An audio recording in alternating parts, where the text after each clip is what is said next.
आज के इस वीडियो के अंदर हम एक्सरसाइज 1.5 के कॉन्सेप्ट्स को करने वाले हैं। साथ ही एक्सरसाइज 1.5 के अंदर जो आप लोगों को 7 क्वेश्चंस प्रोवाइड किए गए हैं उनके सॉल्यूशंस भी मैं बताने वाला हूं।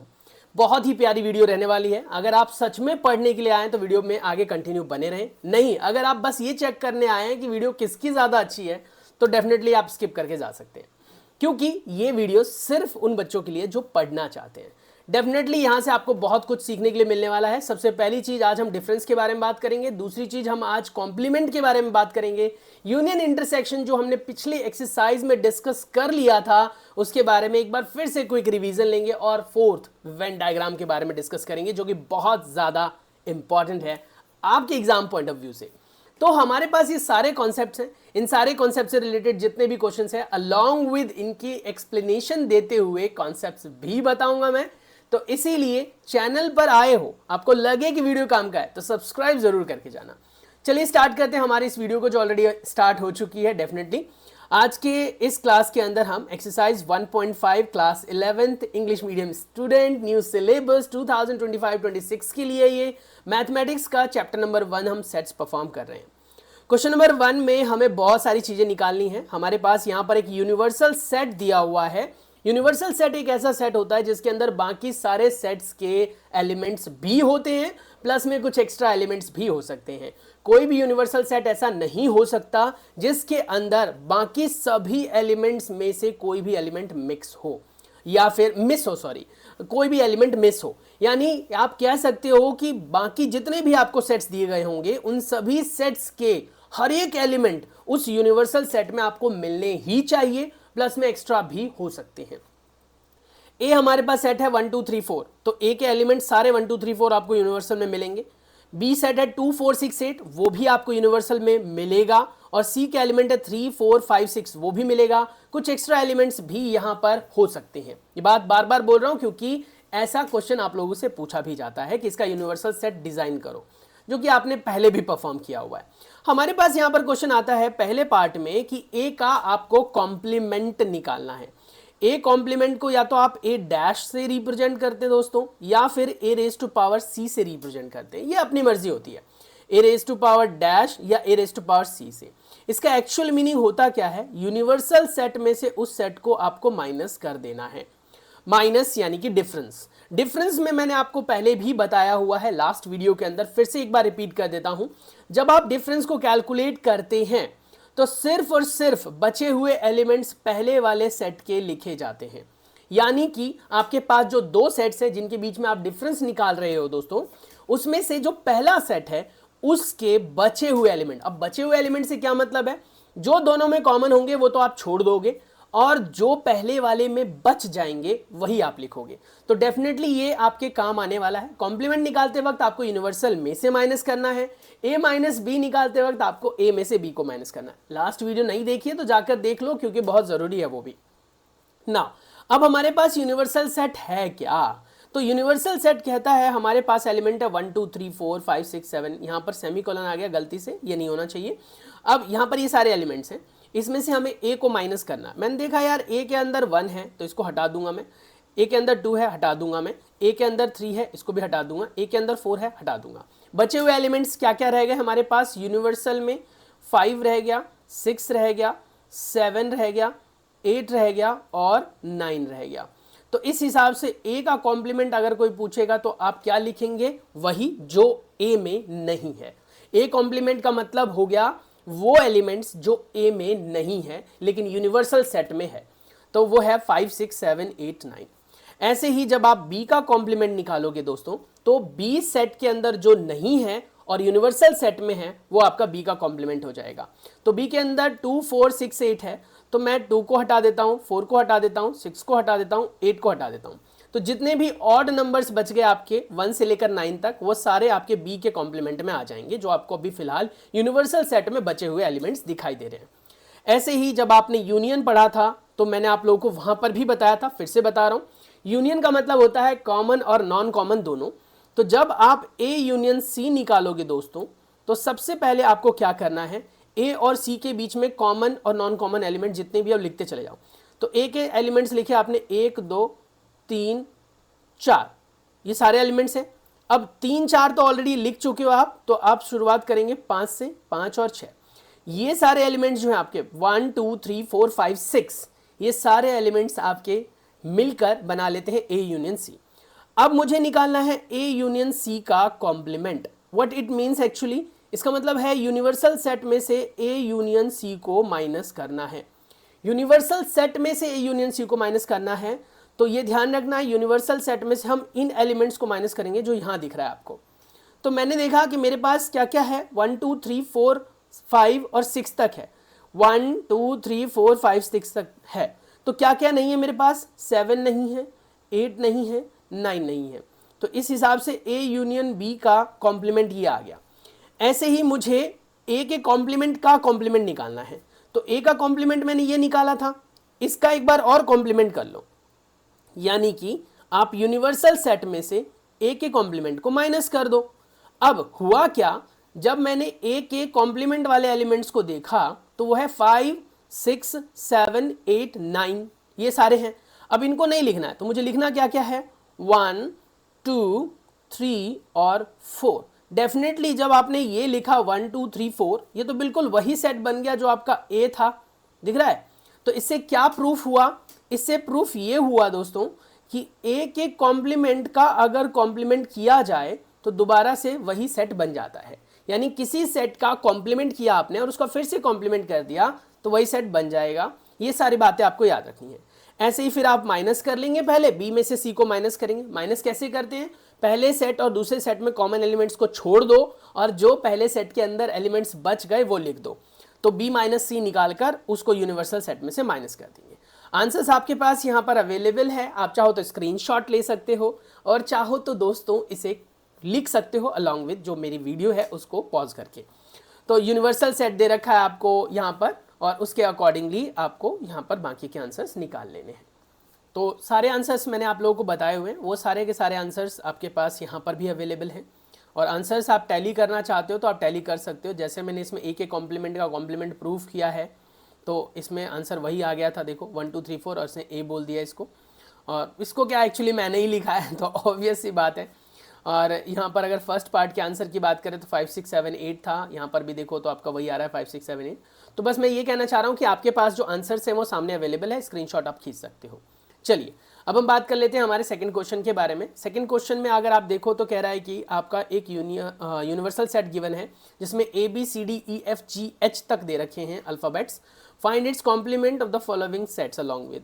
तो अब ए दे रखा है ए बी सी, इसका हमें कॉम्प्लीमेंट निकालना है। तो भैया कॉम्प्लीमेंट निकालने का सिंपल सा तो रूल है, उस सेट को यूनिवर्सल सेट में से माइनस कर दो। तो मैंने कहा यार ए बी सी हट गया तो क्या बच गया, तो डी बचा, ई बचा, एफ बचा, जी और एच।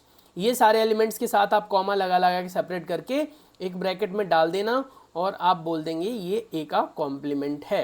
सिमिलरली फॉर बी, ऐसे ही बी वाला कैलकुलेट कर लो। बी वाले में क्या क्या बच जाएगा, तो जी आप क्या क्या कैंसिल कर देंगे, डी कैंसिल कर दो, ई कैंसिल कर दो, एफ कैंसिल कर दो, जी कैंसिल कर दो। बच क्या गया, ए बी सी और एच, ये हमारे बी के कॉम्प्लीमेंट में आ जाएगा। सी के कॉम्प्लीमेंट में उसके अकॉर्डिंगली देख लो। तो होपफुली ये क्वेश्चन क्लियर है और बाकी स्क्रीन पर आपका आंसर अवेलेबल है, स्क्रीनशॉट ले सकते हो आप और बाद में इसको देखकर कर सकते हो। पर मैं ये कहूँगा बेटा कि फिंगर रीडिंग मत करना। मैथ्स की सबसे बड़ी लिमिटेशन होती है कि मैथ्स में अगर आपने फिंगर रीडिंग की हाथों से ऐसे, अच्छा ये तो ऐसे आता, ओहो ये ऐसे ही होगा, इस तरीके से करोगे तो मैथ्स भूल जाओगे। तो अगर आप मैथ्स को हमेशा याद रखना चाहते हो तो फिंगर रीडिंग मत करना, पेन जरूर चलाना। अभी भी बैठे हुए हो आप, पढ़ने के मकसद से बैठे हुए हो बेटा, तो डेफिनेटली आपको पेन चलाना चाहिए। ट्रैवलिंग में वीडियो देख रहे हो दैट्स अ डिफरेंट थिंग, लेकिन अगर बैठकर सिर्फ पढ़ना है आपको कि मेरे को फोकस होकर पढ़ाई करनी है तो कॉपी पेन जरूर लेकर पढ़ाई करें आप। चलिए हम क्वेश्चन नंबर 3 की बात कर लेते हैं। कहता है taking the set of natural number as a universal set, यानी साफ साफ कह रहा है कि आपका यूनिवर्सल सेट जो है वो अपने आप में नेचुरल नंबर है। यानी यूनिवर्सल सेट के जो एलिमेंट्स होंगे, यानी यू जो आप लिखोगे उसके जो एलिमेंट्स होंगे वो होंगे 1 2 3 4 5 6 एंड सो ऑन, यानी कि इनफाइनाइट तक ये नंबर्स हैं। ये पहले से दे रखा है हमें। अब कहता है क्या कि write down the complement of the following set. वही सेम चीज करनी है, बट आपको पिछले वाले सेट्स में क्या दे रखा था, आपको रोस्टर फॉर्म में दे रखा था। अभी आपको क्या दे रखा है यहाँ पर बेटा, बिल्डर फॉर्म में दे रखा है। तो यहाँ पर कह रहा है कि इवन नेचुरल नंबर है। अगर मान लो मैं ये कहता हूं कि अगर एक सेट है जो इवन नेचुरल नंबर है, उसको अगर आप यूनिवर्सल सेट में से माइनस करोगे तो क्या आएगा, क्या आएगा? मैं कहता हूं कि इवन का सेट है, उसको यूनिवर्सल में से माइनस कर दो। अब मेरा इवन का सेट है तो इवन वाले सेट के वैल्यूज हट जाएंगी, ये हट जाएगा, ये हट जाएगा, ये हट जाएगा। अब मुझे कौन से एलिमेंट्स दिखाई दे रहे हैं? अगर मैं कहता हूं कि नंबर कौन कौन से हैं, तो डेफिनेटली आप कहोगे सर 1 दिख रहा है मुझे, 3 दिख रहा है, 5 दिख रहा है, 7 दिखेगा, 9 दिखेगा, 11 दिखेगा। डेफिनेटली इसे आप क्या बोलोगे? ऑड नंबर्स बोलोगे। क्या बोलोगे? Odd numbers. तो इस सिचुएशन में इसका जो कॉम्प्लीमेंट आएगा, अगर मैं इस सेट को ए कहता हूं तो इसका जो कॉम्प्लीमेंट आएगा वो आएगा odd natural numbers. Odd natural numbers, क्योंकि इसमें नंबर्स बहुत सारे हो सकते हैं। या तो आप फिर ब्रैकेट लगाकर उसको रोस्टर फॉर्म में एक्सप्लेन कर दो, 1 है, 3 है, 5 है, 7 है, 9 है एंड सो ऑन, ये आप लिख सकते हो। या फिर लिख दो ऑड नेचुरल नंबर। ठीक है, नेक्स्ट आ जाओ। अब ये कह रहा है भैया इसमें ऑड है, ऑड नेचुरल नंबर है इसमें। अब ऑड नेचुरल नंबर है तो इसका कॉम्प्लीमेंट क्या आएगा? कमेंट करके बताना मुझे। ऊपर वाले में इवन था तो उसका आया ऑड नेचुरल नंबर, नीचे वाले में ऑड है तो उसका कॉम्प्लीमेंट क्या आएगा? कमेंट करके बताओ, पक्का बढ़िया सा आंसर देना, ठीक है, गलत मत देना मतलब।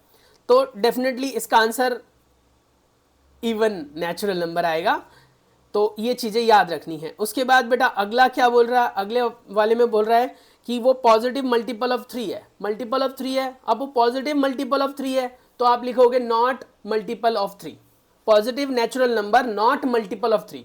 यानी कि कॉम्प्लीमेंट मतलब एक तरीके से ना, कॉम्प्लीमेंट का मतलब एक तरीके से ना, यानी अगर ए का कॉम्प्लीमेंट बोला तो इसका मतलब जो ए में नहीं है।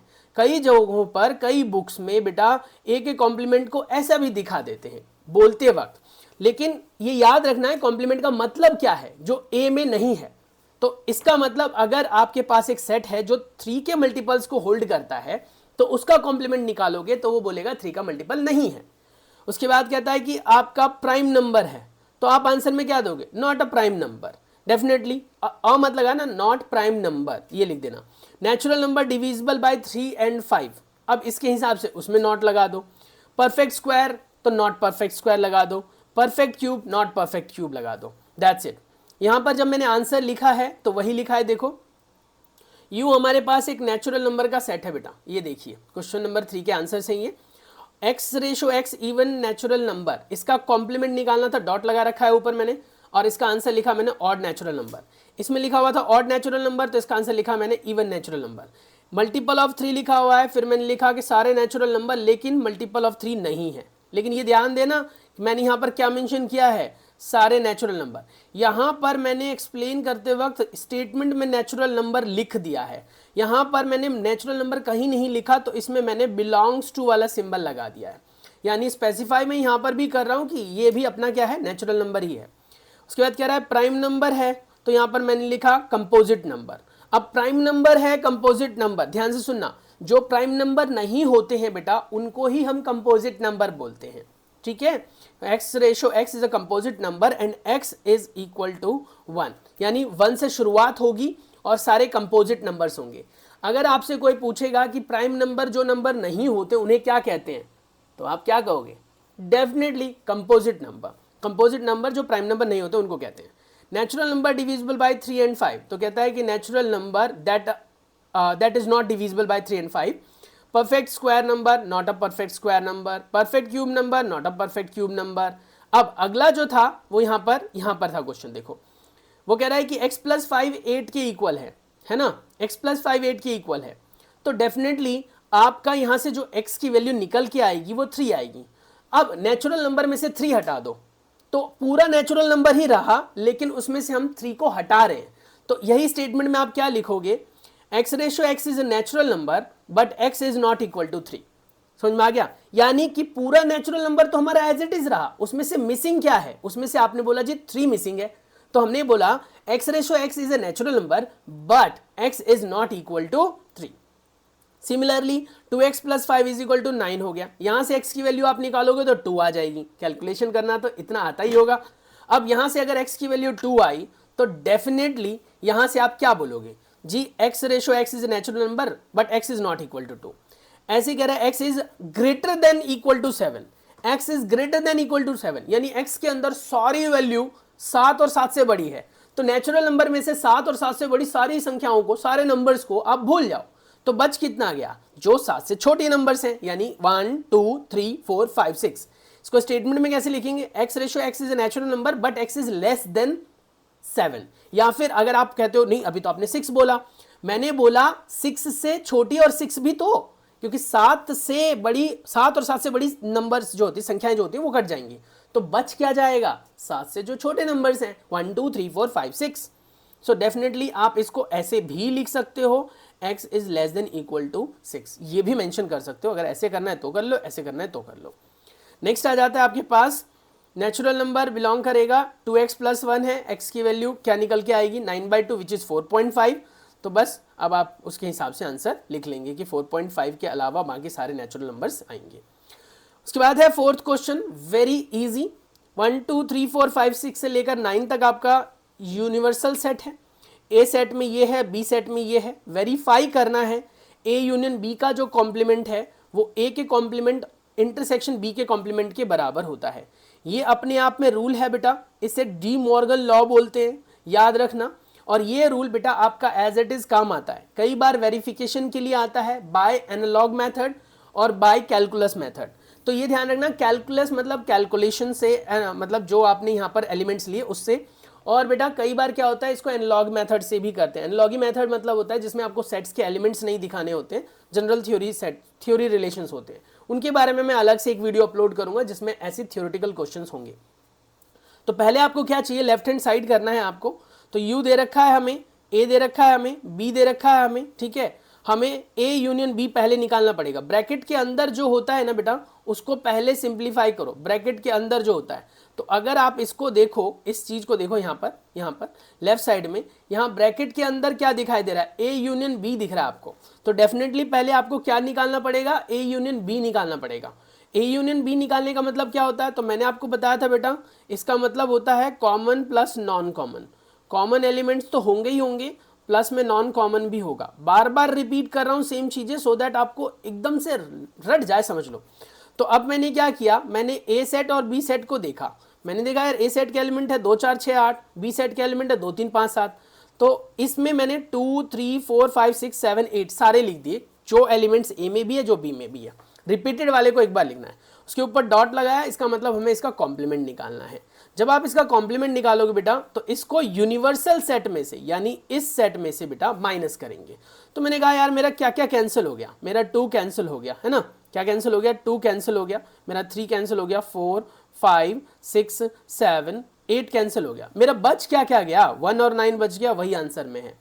इसी तरीके से आप राइट हैंड साइड पे आ जाओ। राइट हैंड साइड पर आप नोटिस करो तो मेरे को मेंशन करके दे रहा है कि ए का इंटरसेक्शन, ए का कॉम्प्लीमेंट और बी का कॉम्प्लीमेंट, उसका इंटरसेक्शन। तो पहले हमें क्या करना पड़ेगा, पहले बेटा हमें कॉम्प्लीमेंट निकालना पड़ेगा। तो मैंने पहले ए का कॉम्प्लीमेंट निकाला। अब कॉम्प्लीमेंट कैसे निकालता है आपको पता है, यूनिवर्सल सेट में से ए को माइनस कर दो। तो जी मैंने यूनिवर्सल सेट में से ए माइनस किया, यानी 2 4 6 और 8 को माइनस कर दिया। क्या बचेगा मेरे पास, 1 3 5 7 9, वही लिखा है यहाँ पर भी, आप नोटिस करो। फिर इंटरसेक्शन का साइन, बीच में इंटरसेक्शन था यहाँ पर, वो साइन। फिर बी का कॉम्प्लीमेंट, बी का कॉम्प्लीमेंट निकाला मैंने, तो मैंने मेंशन किया कि 2 नहीं है, 3 नहीं होना चाहिए, 5 नहीं होना चाहिए और 7 नहीं होना चाहिए। तो क्या होना चाहिए, 1 4 6 8 9, वही यहाँ पर है। फिर इन दोनों का इंटरसेक्शन करना है। इस सिंबल का मतलब इंटरसेक्शन होता है और जिसका मतलब होता है बेटा कॉमन ओनली, कॉमन ओनली। तो इस तरीके से ये वेरीफाई हो गया कि ये 1 9 ही आएगा। तो left hand side is equal to right hand side. इसका सेकंड पार्ट बेटा आप लोग ट्राई करेंगे, वैसे तो आंसर आपके पास अवेलेबल है स्क्रीन पर, बट मैं कहता हूं कि एक बार इस वीडियो को पॉज करो, खुद से ट्राई करो, नहीं आता है तो वीडियो को देख कर फिर से कर लेना। नेक्स्ट आता है हमारे पास क्वेश्चन नंबर 5। क्वेश्चन नंबर 5 की बात करें तो बहुत इंपॉर्टेंट क्वेश्चन है। इसमें वेन डायग्राम को ड्रॉ करना है। वेन डायग्राम की खास बात क्या होती है, स्ट्रेट फॉरवर्ड बात करूंगा, ज्यादा बकवास की बात नहीं कोई भी। सबसे पहली चीज आपको यहां पर रिप्रेजेंट करना होता है सर्कल और बेटा रेक्टेंगल से। रेक्टेंगल जो बॉक्स बना हुआ है ये हमेशा यूनिवर्सल सेट को रिप्रेजेंट करता है, इसीलिए यहां पर आप देखो तो छोटा सा यू बना हुआ दिख रहा है आपको ग्रीन कलर से। ये जो यू है ये यूनिवर्सल सेट को रिप्रेजेंट करता है, यानी आपका जो ये बॉक्स जैसा दिख रहा है रेक्टेंगुलर बॉक्स, ये यूनिवर्सल सेट है। सारे एलिमेंट्स इसी सेट में से होते हैं, ये इसकी डेफिनेशन है। इसीलिए अपना जो ए सेट है वो सर्कुलर है और बी सेट भी सर्कुलर है, यानी हमारा जो यूनिवर्सल सेट है वो रेक्टेंगुलर बनता है और बाकी उसके अलावा कोई भी सेट हो वो हमेशा आपके सर्कुलर बनते हैं। इन सर्कल्स को बनाते वक्त आपको बड़ा और छोटा बनाने की कोई ज़रूरत नहीं है, दोनों सर्कल का साइज सेम हो सकता है और छोटा बड़ा भी कर सकते हो, लेकिन आई मस्ट सजेस्ट यू कि साइज सर्कल्स का सेम ही रखना, छोटा बड़ा मत करना। समझ में आ गया? सर्कल का साइज सेम होना चाहिए। और प्लस में एक बात हमेशा याद रखना, सर्कल के एलिमेंट्स कितने हैं कैसे हैं उससे वेन डायग्राम में फिलहाल फर्क नहीं पड़ेगा, क्योंकि ये ग्राफिकल रिप्रेजेंटेशन है। अब कहता है कि जी आपको क्या करना है, आपको करना क्या है, आपको ए यूनियन बी निकालना है। ए यूनियन बी का मतलब क्या हो गया? ए यूनियन बी, यूनियन का मतलब प्लस होता है एक्चुअली, तो ए यूनियन बी का मतलब हो गया बेटा एक्चुअली आपसे ए प्लस बी की डिमांड कर रहा है। जो ए में भी है और बी में भी है उसको हम क्या कहेंगे? A union B. A union B, तो मेरा ए यूनियन बी हो जाएगा ये सारा, यहां से लेकर सारा, ये सारा का सारा मेरा क्या हो गया? A union B. अब ये तो मेरा हो गया ए यूनियन बी, लेकिन बोल रहा है कि इसका कॉम्प्लीमेंट करो। अब मैंने कहा कॉम्प्लीमेंट, इसका मतलब क्या है? इसका मतलब हो गया यूनिवर्सल सेट में से ए यूनियन बी को आपको माइनस करना है। अब बचे हुए एलिमेंट्स किसके लिखे जाएंगे? यूनिवर्सल सेट के लिखे जाएंगे। तो अब देखो यूनिवर्सल सेट में से अगर ये जो बीच में रेड वाला पोर्शन है बेटा, इसको हटा दिया जाए तो आपको क्या मिलेगा? क्या मिलेगा बताओ? सिर्फ ये पोर्शंस मिलेंगे, ये वाले पोर्शन मिलेंगे। रेड वाला अगर मैं हटा देता हूं तो ये पोर्शंस मिलेंगे, जहां पर मैं यहां पर येलो कलर शेड करने की कोशिश कर रहा हूं, ये देखो ये पोर्शन मिलेंगे। जो अंदर वाला पोर्शन है वो तो नहीं मिलेगा, तो इसीलिए आपको यहां पर ऐसे शेडिंग कर देनी है पेंसिल से या पेन से, जैसा भी आप चाहें। और इस तरीके से हमारा जो ये बाहर वाला हिस्सा दिख रहा है, ये वाला हिस्सा बेटा, ये हमारा बन गया ए यूनियन बी का कॉम्प्लीमेंट। यानी कि आपको एक चीज याद रखनी है, पहले ब्रैकेट के अंदर वाली चीज को सॉल्व कर लेना है, उसके बाद अगला कह रहा है कि जी आप ए का कॉम्प्लीमेंट निकाल लो, बी का कॉम्प्लीमेंट निकाल लो और फिर उसका क्या कर लो? इंटरसेक्शन। तो मैंने देखा यार ए का कॉम्प्लीमेंट बी का कॉम्प्लीमेंट मैंने अभी निकाला था, ए का कॉम्प्लीमेंट और बी का कॉम्प्लीमेंट का इंटरसेक्शन। आप नोटिस करो यहां पर हमने एक रूल भी पढ़ा था, ऐसा कुछ है ना, ए का कॉम्प्लीमेंट और बी का कॉम्प्लीमेंट का इंटरसेक्शन वो एक्चुअली किसके बराबर आता है? ए यूनियन बी के इंटरसेक्शन के बराबर आता है। ए यूनियन बी के इंटरसेक्शन, ए यूनियन बी का इंटरसेक्शन तो हमने पहले ही निकाल रखा है, इसीलिए दूसरे वाले का भी जो शेडेड पार्ट है वो सेम ही दिख रहा है आपको। क्यों? क्योंकि देखा जाए तो ए इंटरसेक्शन बी का जो ए का कॉम्प्लीमेंट बी का कॉम्प्लीमेंट का जो इंटरसेक्शन होता है वो ए यूनियन बी के कॉम्प्लीमेंट के बराबर होता है। वहीं पर ए का complement union with the B का कॉम्प्लीमेंट हो तो वो होता है ए इंटरसेक्शन बी का कॉम्प्लीमेंट, यानी यहाँ का सिंबल और यहाँ का सिंबल उल्टा होता है। तो इसीलिए इसका पहले वाले पार्ट का आंसर और दूसरे वाले पार्ट का आंसर सेम ही है, फर्क नहीं पड़ा। नाउ अब हम थर्ड वाले में करेंगे। थर्ड वाले में पहले ए इंटरसेक्शन बी निकाल लो। तो जी ए इंटरसेक्शन बी क्या होता है? वो ही पार्ट होता है जो दोनों में कॉमन होता है। तो मैंने देखा यार कॉमन पार्ट तो ये है दोनों में, है ना, जो दोनों में कॉमन है वो ये पार्ट है, बीच वाला पार्ट जिसको मैं रेड पोर्शन शेड कर रहा हूँ बेटा, ये दोनों का कॉमन पार्ट है, दिख रहा है? ये जो कॉमन पार्ट आपको दिखाई दे रहा है ये आपका हो गया ए इंटरसेक्शन बी। क्या हो गया बेटा? ये ए इंटरसेक्शन बी। बट हमें ए इंटरसेक्शन बी तो नहीं चाहिए, हमें उसका कॉम्प्लीमेंट चाहिए। तो यूनिवर्सल सेट में से अगर मैं ए इंटरसेक्शन बी को हटाऊं, माइनस करूं, तो बचा हुआ एलिमेंट क्या आएगा? वही आएगा जो आपका रिमेनिंग रह गया। तो रिमेनिंग हो गया क्या? तो ये बनेगा ए इंटरसेक्शन बी का कॉम्प्लीमेंट बन जाएगा। इसके लिए इसके अलावा जो बच गए उसको शेड कर दो। तो मैंने देखा यार इसके अलावा क्या क्या बच गए, सोचो इसके अलावा क्या क्या बच गए, बताओ। इसके अलावा आपको क्या क्या बचा हुआ दिख रहा है? अगर आप नोटिस करो तो इसके अलावा यहाँ पर ये पोर्शन दिख रहा है, ये इसके अलावा जो भी दिख रहा है ये सारा पोर्शन, ये सब पोर्शन आपको जो है वो शेड कर लेना है, जो बाकी सारा बच गया। समझ में आ रहा है? तो ये सारे पोर्शंस जो हैं वो आपने शेड कर लेने हैं और शेड करने के बाद यही हमारा आंसर हो जाएगा। सारा शेड कर लिया, इसीलिए जो आपका आंसर था जो दे रखा था वो यही दे रखा था। शेडिंग पार्ट कहाँ पर है, देखो बीच वाले को छोड़कर, बीच वाला थोड़ा सा हल्का कलर दिख रहा है आपको। और ऐसे ही जो हमने इसका आंसर निकाला वही आपका हो जाएगा ए का complement union with the B का कॉम्प्लीमेंट, है ना, तो वही सेम। तो इसीलिए थर्ड का और फोर्थ का आंसर आपका सेम मैच कर रहा है। Let's deal with question number 6। कह रहा है क्या कि यू जो है वो आपका सेट ऑफ ट्राइंगल है in a plane. If A is a set of all triangle with at least one of its angle different than 60 degree, what is A complement. यानी जो आपका ए है वो 60 के अलावा एंगल है, ठीक है। तो ए का अगर 60 के अलावा एंगल है, मतलब ए एक ऐसा सेट है जिसमें 60 का एंगल नहीं है, बाकी सारे ट्राइंगल्स है लेकिन 60 का एंगल नहीं है, तो भैया उसका कॉम्प्लीमेंट क्या होगा, वही जिसमें 60 का एंगल हो। और 60 के एंगल वाले ट्राइंगल को क्या कहते हैं हम, इक्विलेटरल ट्राइंगल। तो इसीलिए ये हो जाएगा आपका इक्विलेटरल ट्राइंगल। क्वेश्चन नंबर 7 पर मूव करते हैं। Fill in the blank to make each of the following a true statement, यानी इन ब्लैंक स्पेसेस को भरना है हमें सो दैट ये ट्रू स्टेटमेंट बने, यानी एक्चुअली आपको आंसर सही सही देना है। तो हमने पढ़ा था कि अगर आप देखो तो ए यूनियन बी अगर आप निकाल रहे थे तो हमने पढ़ा था कॉमन और non common, common plus non common, यही था ना। अब मैंने कहा, ध्यान से सुनना, अब मैंने कहा मुझे ए का यूनियन निकालना है ए के कॉम्प्लीमेंट के साथ, तो क्या आएगा, ए का यूनियन निकालना है ए के कॉम्प्लीमेंट के साथ। तो अब मैंने ध्यान से देखा, मैंने देखा यार ए को तो मैंने ये लिखा, यूनियन का मतलब एक्चुअली प्लस होता है, मोटा मोटा समझाने के लिए कह रहा हूँ, और ए कॉम्प्लीमेंट का मतलब हो गया यू माइनस ए। मोटी कैलकुलेशन देखें तो ए से तो ए कैंसिल हो गया, हमारा बच क्या गया, हमारा u बच गया। तो यहाँ पर आप u ये कौन सा है, यूनियन वाला नहीं, ये यूनिवर्सल वाला u है। ऐसे ही अगर आप u फाई का कॉम्प्लीमेंट देखें तो ये याद रखना, फाई का कॉम्प्लीमेंट बेटा u होता है, यूनिवर्सल सेट होता है, और यूनिवर्सल सेट का कॉम्प्लीमेंट जो है वो फाई होता है। ये चाहो तो आप लिख लो, लिखना है तो यूनिवर्सल सेट का कॉम्प्लीमेंट जो है फाई होता है, फाई का कॉम्प्लीमेंट यूनिवर्सल सेट होता है। इसके हिसाब से अगर देखें तो ये बन गया आपका यूनिवर्सल सेट और उसका इंटरसेक्शन ए के साथ। अब ये आपको भी पता है कि यूनिवर्सल सेट और ए में कॉमन क्या होगा, जो ए के एलिमेंट होंगे, तो इसलिए आंसर इसका ए आ जाएगा। ए और ए का इंटरसेक्शन, ए और ए के कॉम्प्लीमेंट में क्या आंसर आएगा।